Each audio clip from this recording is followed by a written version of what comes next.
मेरे प्यारे बच्चे, आप कैसे हो? मैं स्वयं महादेव आज आपके बार बार पूछे जाने वाले प्रश्न का उत्तर देने के लिए यहाँ आया हूँ।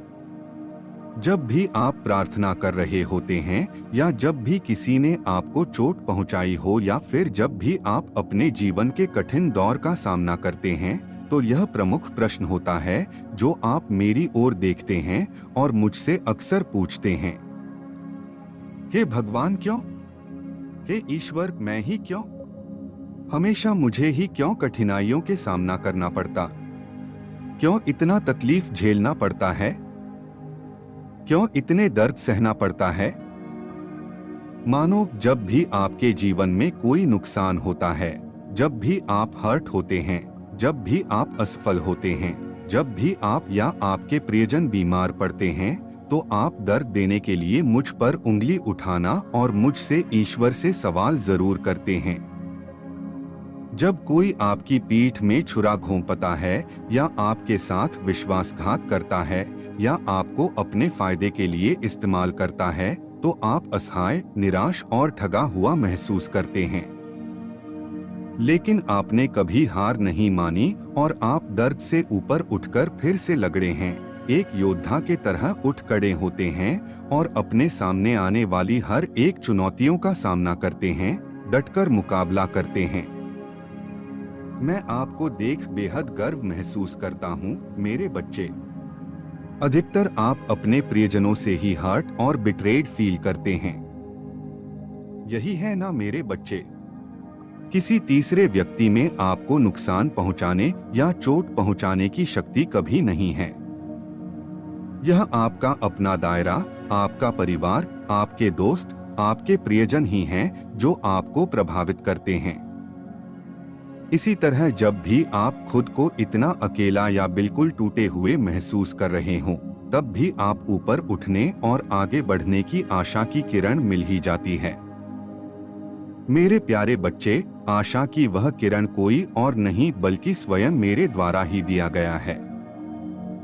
आपको दिव्य शक्तियों का द्वारा दिव्य संरक्षण और मार्गदर्शन देता हूँ।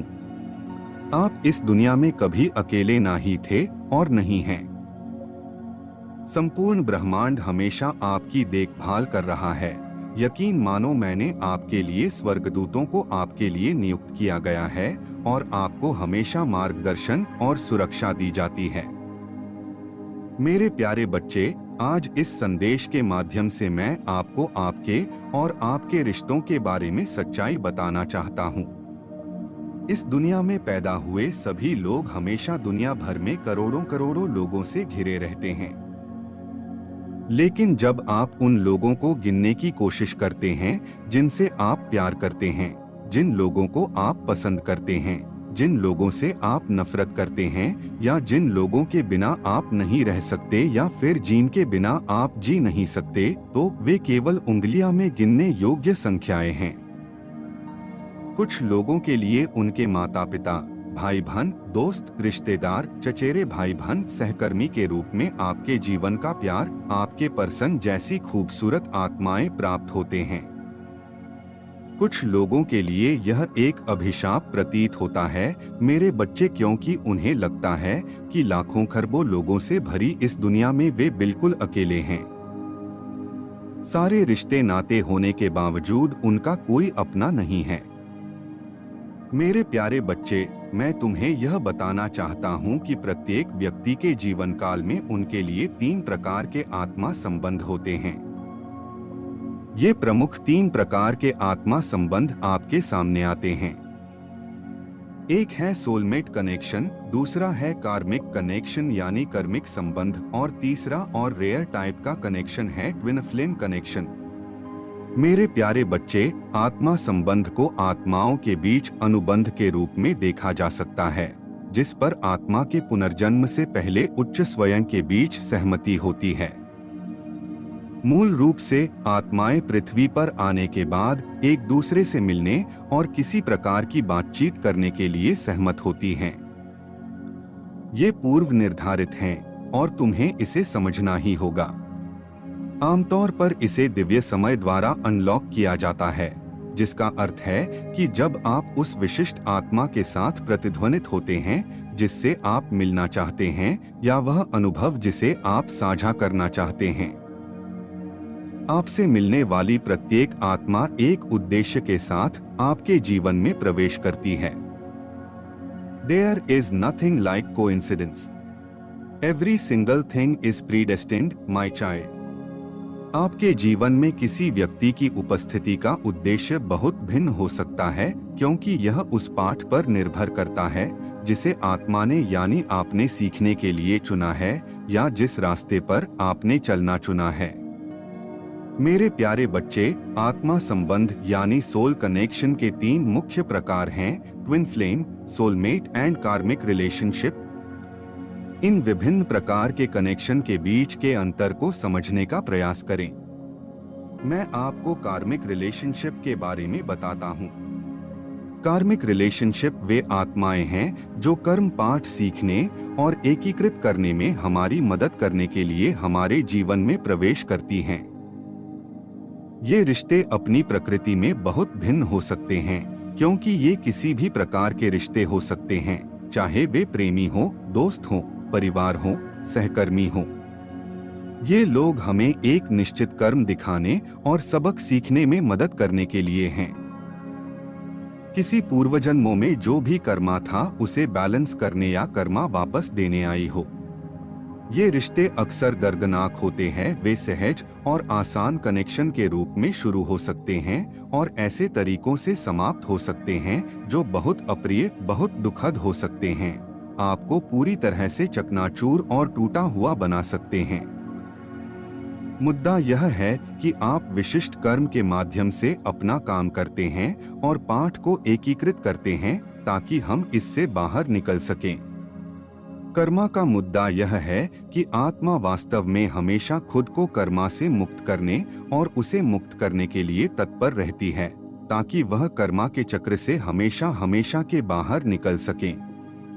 एक बार कर्मा से बाहर निकलने के बाद आप आत्मा से जुड़ जाते हैं और ब्रह्मांड से जुड़ सकते हैं, जिसके परिणामस्वरूप हमारे कार्य सीधे दैवीय ऊर्जा से उत्पन्न होते हैं।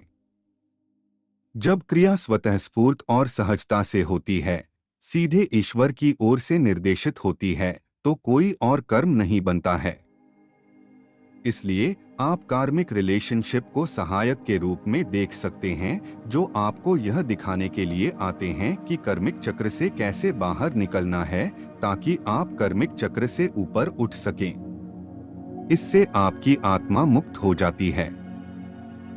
यद्यपि कार्मिक रिलेशनशिप रिश्ते बहुत ही दर्दनाक और दुखदायी होते हैं, लेकिन एकमात्र अच्छी बात यह है कि यह कार्मिक व्यक्ति आपके कर्मा संबंधी ऋणों और कार्मिक खातों को चुकाने में आपकी मदद करता है। वे निश्चित रूप से आपको कर्मिक चरण से मुक्त कर देंगे और आपके कर्मा तभी समाप्त होंगे जब आप अपने लिए दिए गए सबक सीख लेंगे। तब तक यह दर्दनाक चक्र एक चक्र में बार बार दोहराया जाता रहेगा। अब सोलमेट रिश्ते के बारे में समझें। यह बहुत खूबसूरत रिश्ते होता है। इस ब्रह्मांड में आपको कई आत्मिक साथी मिले हैं और आप उनसे अपने जीवन के विभिन्न चरणों में मिलते हैं। आप हमारे आत्मीय मित्रों के साथ सभी प्रकार के संबंध रख सकते हैं। मित्र, परिवार के सदस्य, जीवन साथी, शिक्षक, सहकर्मी, कोई ऐसा व्यक्ति जो आपका मार्गदर्शन कर सके, एक सहयात्री जब आप किसी अज्ञात स्थान पर यात्रा कर रहे हों। वे आम तौर पर उस तरह के लोग होते हैं जिनके साथ आपके गहरे संबंध होंगे, जो आसानी से, सहजता से और खूबसूरती से प्रवाहित होते हैं। वे आपके सबसे अच्छे दोस्त हैं और वे लोग हैं जिनके साथ आपके खुशहाल रिश्ते हैं।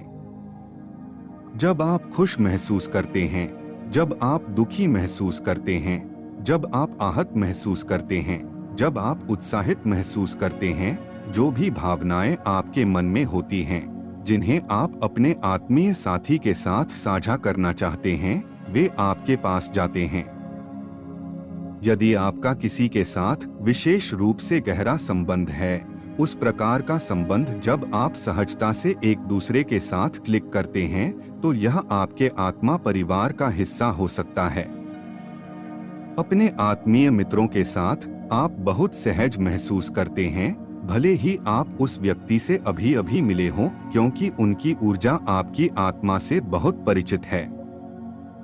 इन रिश्तों में कठिनाइयां हो सकती हैं, लेकिन अधिकतर वे सुलझ जाती हैं क्योंकि आत्माएं इसे बनाने के लिए मिलकर काम करती हैं।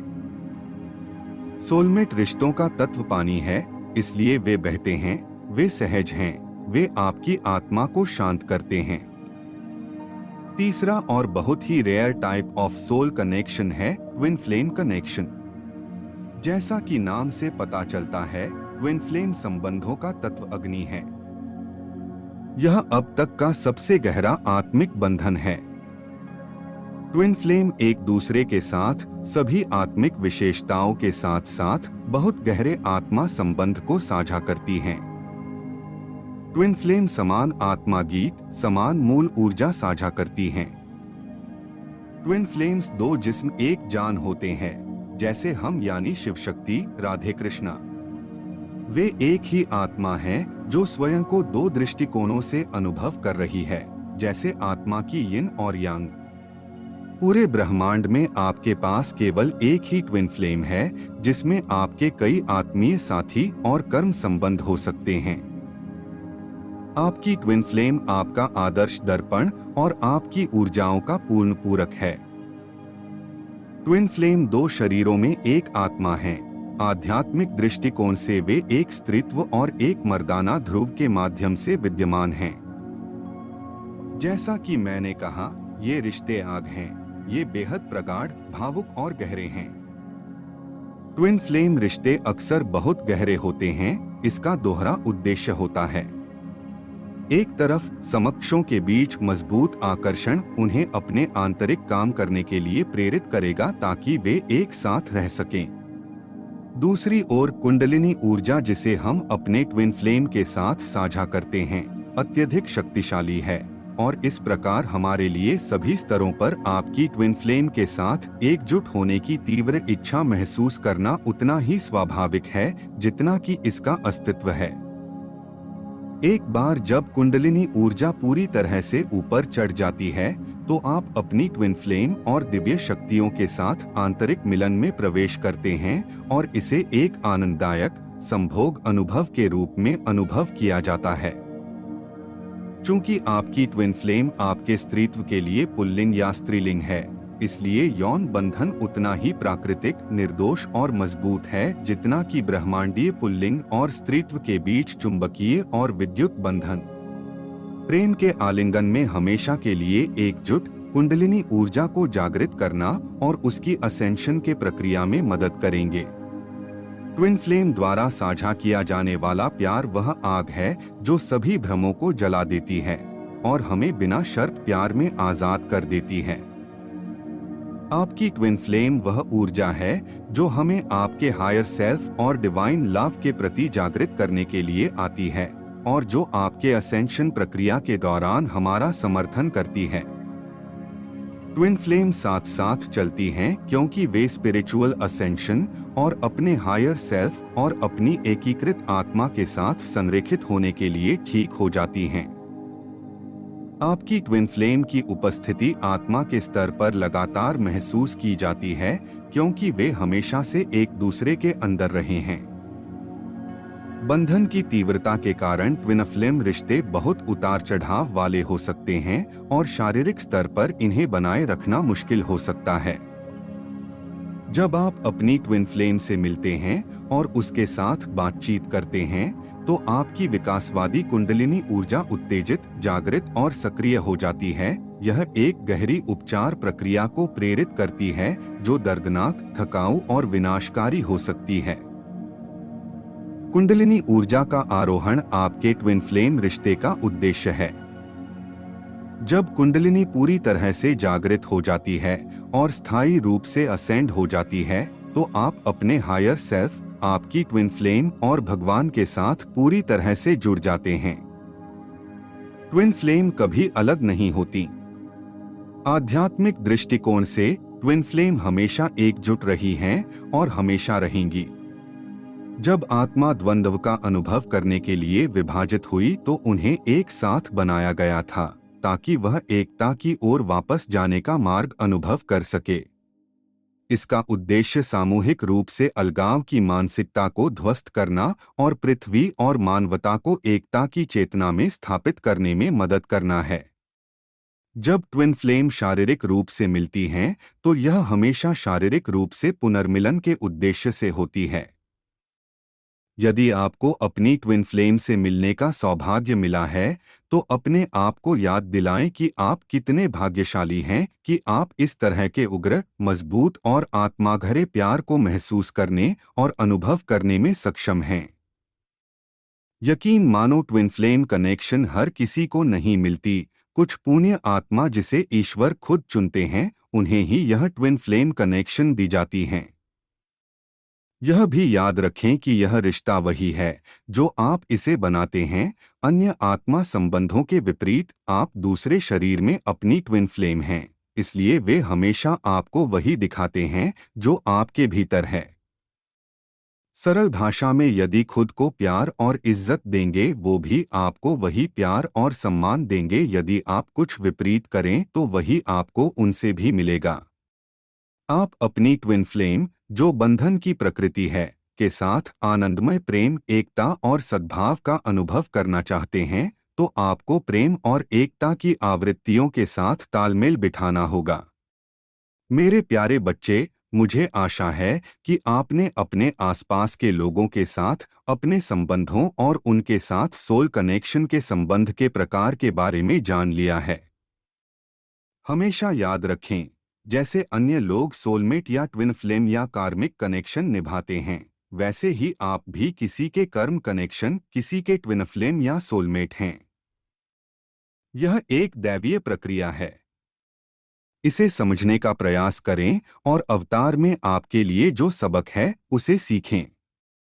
मैं स्वयं महादेव महाकाल सदैव तुम्हारी रक्षा कर रहा हूँ, तुम्हारा मार्गदर्शन कर रहा हूँ